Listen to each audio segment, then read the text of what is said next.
Hey, what's going on everyone? Welcome back to the channel, and in this video I'll be going through the November 2022 BTO launches and giving you an overview of what exactly are the projects and developments about and what are your areas of consideration in this case. In total, there are 9 different developments in this upcoming launch. Before we even go into anything, the deadline for this upcoming application is on the 1st of December, Thursday, 11:59 PM. So make sure after you go through all your research, do remember to submit your application. If not, you have to wait for the next round, which is next year. So this is the first time that I'll be doing this kind of video, so do give me some chance and then cut me some slack in this. But let's jump right in. So here's an overview of all the developments that are available on the Singapore's map, and you can see all their different locations up here. So there's a total of 3 PLH developments in this upcoming launch. I'll be covering another video regarding what is it about PLH and what you should look out for in this case for PLH flats, some of the pros and cons.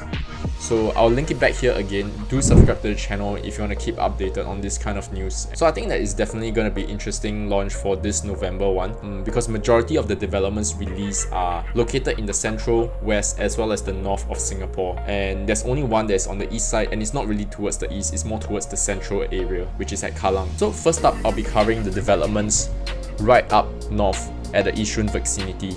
So the first one we have is Aranda Breeze at Yishun. This development consists of 6 14-story blocks, and 2 of these blocks will house some of the rental flats. And you can choose from 699 units across 2-room flexi, 4-room as well as 5-room flats. So if you look at the project details from the HDB website, we are looking at a 4.5 years wait for this project with a Q2 2028 completion, which means if you just graduated from school, the likelihood is you have to wait until your late 20s or early 30s to get this development. And the time span for this to MOP would be expected to be at 2033 or 2034. And right now, diving into the map of Yishun and where this development is located, it is located very far out from the MRT stations. As you can see, in terms of convenience wise, it can take 10 to 20 minutes just for you to reach out of this area to the nearest MRT, which is Khatib MRT station. And even so, some of the exit potential here would be definitely North Gaya EC. I think that's one thing that you can look out for, such as the neighboring condos within the vicinity. And although most of them would definitely be relatively older as compared to this development by the time it is built and MOP. So sheltered walkways, as you can see from the stacks, are linked together, and some of them would definitely experience the west sun, and which can be quite disadvantageous when it comes to the sale of your unit or even its future resale value. Second one in the pipeline, it'll be Vanda Breeze at Yishun. So Vanda Breeze at Yishun consists of 10 residential blocks that are 14 stories in height as well, and 2 of these blocks will house some rental flats. You can choose from 961 units of 2-room flexi, 3, 4 and 5-room flats. So 67 months of wait, and it's almost 6+ years till completion. I think it's quite a big stretch, and by the time the PSF of plenty of flats will definitely be on the rise, and it is definitely a factor that if you're looking at these units with the extended completion timing relatively, it can cause this development to be less sought after. So for the location wise, as you can see on the map, it is located directly beside Aranda Breeze. So I'll be going through some of the highlights and points to note of the developments at Yishun subsequently after I've covered all 3 development plots. The last one is Miltonia Breeze. I'm not sure if I'm pronouncing it correctly. If I'm not, then so be it. So it comprises of 9 residential blocks ranging from 12 to 14 stories in height, and you can choose from 1334 units of 2-room flexi, 4-room as well as 5-room flats. 66 months of waiting time, very similar to Vanda Breeze. And now you can see this is the development plot map of the units. And let's go down into the analysis of the Yishun development. In total, there's 3 of them, and so they are located side by side with each other. But let's go down directly into these 3 areas. So in terms of the exit strategy wise, you can see on the screen that there's several condos that are really in the vicinity of these 3 developments. I won't go in depth into the PSF of these areas because that's not the main scope of this video today. But if you want to see more, then do comment them down below that you want to see more of these kind of exit strategy related videos. But definitely, this plot of condos would be a potential exit for some of you if you're looking at these developments, because you would definitely be staying at Yishun for a substantial period of time, and if you are setting up a family, you wouldn't want to move out of that area. So definitely being in these 3 developments, you will need to take a bus out to reach any of the MRT stations. I mean, you can walk or you can cycle, but it'll definitely take a lot of time. There are plenty of schools within this area also, which can be a potential area if you're looking to set up your family. Another key highlight about staying in Yishun would also include having a gigantic mall that serves all of your needs. North Point definitely hits the mark with this, with all the shops and offerings that they have. With North Wing, East Wing, Chicken Wing, I don't even know how many wings there are, but it's definitely huge. So other than that, Yishun also has Khoo Teck Puat Hospital, integrated bus interchange, Yishun Safra, Yishun Stadium, and most importantly, I think, is Yishun Park Hawker Center. If you are there, you definitely have to try Atan Wings. Not sponsored by them, but I personally love their prawn-based chicken. I think it's damn solid, honestly, so you should go try it if you swing by that area. And through the price structure that we can see here, the selling price excluding the grants is definitely lower as compared to the other BTO developments which are in the prime areas. So the caveat here is that although the price is lower and it might be seemingly more attractive, but you also need to think about the upsides. So as per how I advise all of my clients, buying a property is not just about the cash upfront and how much you're paying upfront, and it's also not about the grants that you get upfront. So the thing about buying a property is that you need to think long term. You need to think 10-15 years ahead. What is your exit strategy? Because your manner of entry will definitely affect your manner of exit, and all these things will only come to play further down the line, and you wouldn't want to make an impulse decision or an uninformed decision right now and then suffer the consequences 10-15 years later on. If you require any additional advice on your property strategy or anything, feel free to comment down your questions, or you can also reach out to me via all my different social media handles. They are all located in the description chat below, so do reach out to me if you require any advice on your property strategy. We can definitely set up a free consultation to go through this real estate journey with you. Up next, we are going to the west side of Singapore. We are looking at the Tengah and Bukit Batok developments. Garden Waterfront 1 and 2 at Tengah. They are located along Tengah Garden Avenue. The two developments consist of 18 residential blocks ranging from 9 to 16 stories in height. So two of the blocks in Garden Waterfront 1 will host some rental flats. So you can choose a home from 2,077 units of 2-room flexi, 3-room, 4-room and 5-room flats. So based on the project details, once again, we are looking at an almost 4 years of waiting time before the completion, and this would definitely be of a shorter time span if you compare it with the Yishun ones. So going down into the development analysis, so major pointers would be that, as you can see on the map, it is directly right beside the PIE. Although there's the buffer for the water body and park, however, it really depends, as this factor can potentially affect the valuation of your unit being situated right in this highway. So other areas to think about would be, so due to the layout of the stacks, we are looking at northeast and southwest facing units. So this can hint that the west sun, it will not be as bad compared to a complete west facing unit. So this is definitely a factor for you to consider and review. In my personal opinion, Waterfront 1 can receive some form of advantage when it comes to the valuation because of the proximity to the new Jurong region line of JS4 Hongkar station. But also we cannot neglect that looking into the Jurong region line, due to the split in the line at Tengah MRT station, for you to go from Hongkar MRT station to Jurong East, you definitely need to travel up and then change another train so that you can reach to Jurong East afterwards. And even if you want to go to Boon Lay, you have to take one whole stretch down before you can reach Boon Lay. The thing about Tengah as an area for real estate is really quite unknown as of right now in terms of how well the whole estate will turn out. Definitely being a clean, a green, as well as a car light town would have its attractive points, as well as the new Jurong Innovation District can also build potential in building this estate up in terms of its value. But in terms of the actual execution of how the prices can fluctuate, it is still an unknown that we have no clue about. Only until then, where we have some form of transactions ongoing, then that's where we can test it out.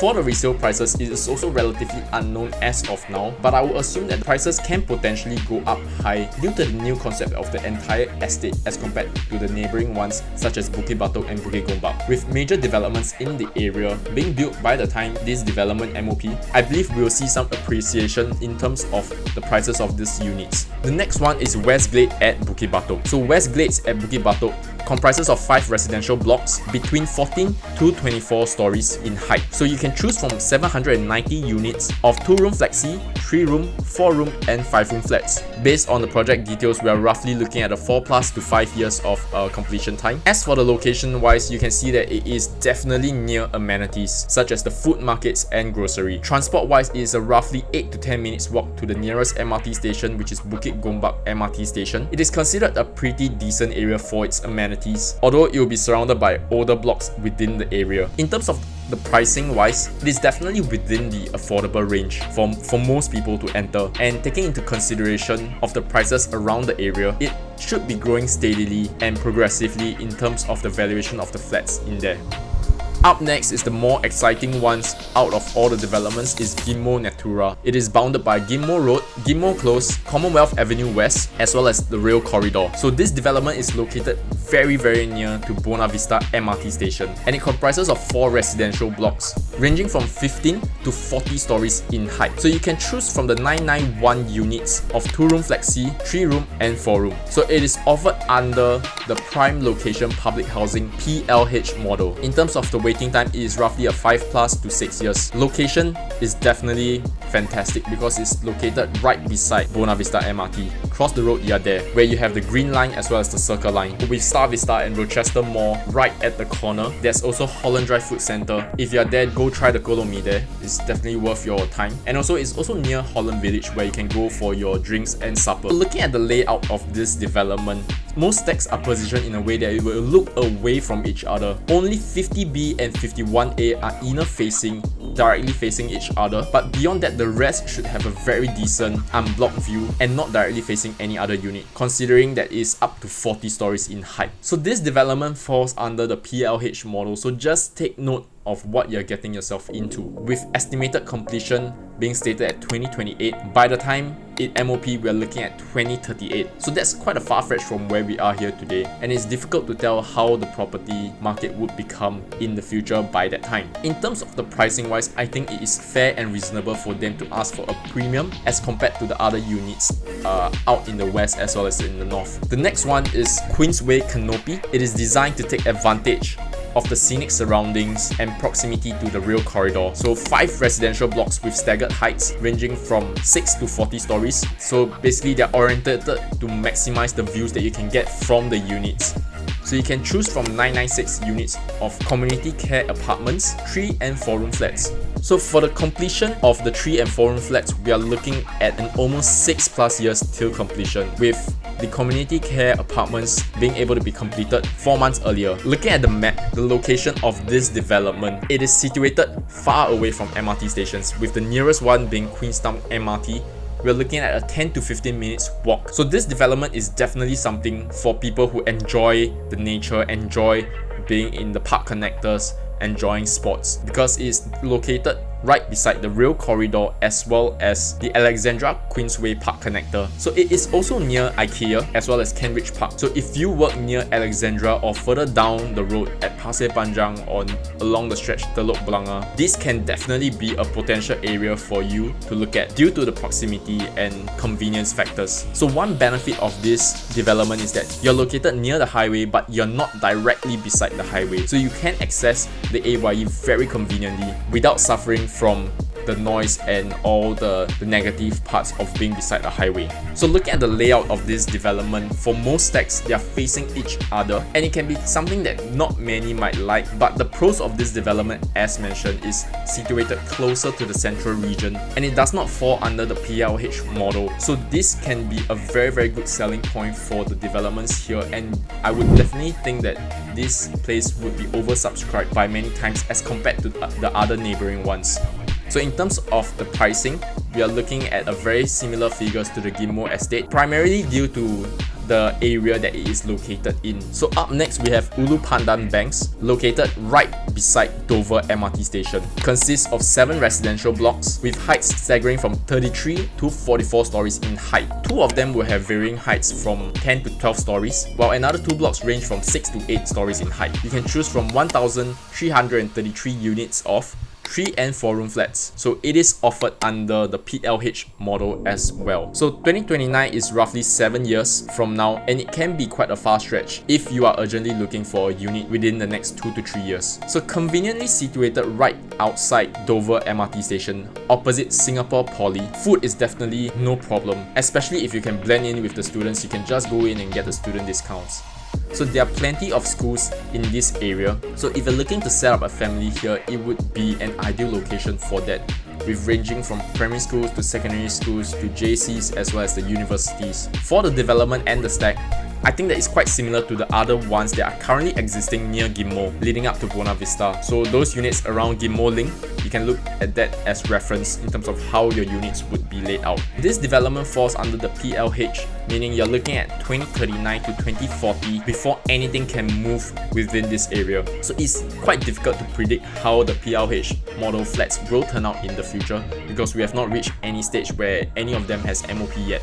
Finally, the last but not least, it is Kallang Horizon. It is bounded by Lorong 1 Geylang and Kallang MRT station. So it comprises of 3 residential blocks ranging from 26 to 30 stories in height, with a choice of 477 units of 3 and 4 room flats. It is also offered under the PLH model. So with estimated completion at 2028, we are looking at almost 5 years from 2023. So looking at the map, Kallang MRT and bus interchange is conveniently located right outside this development.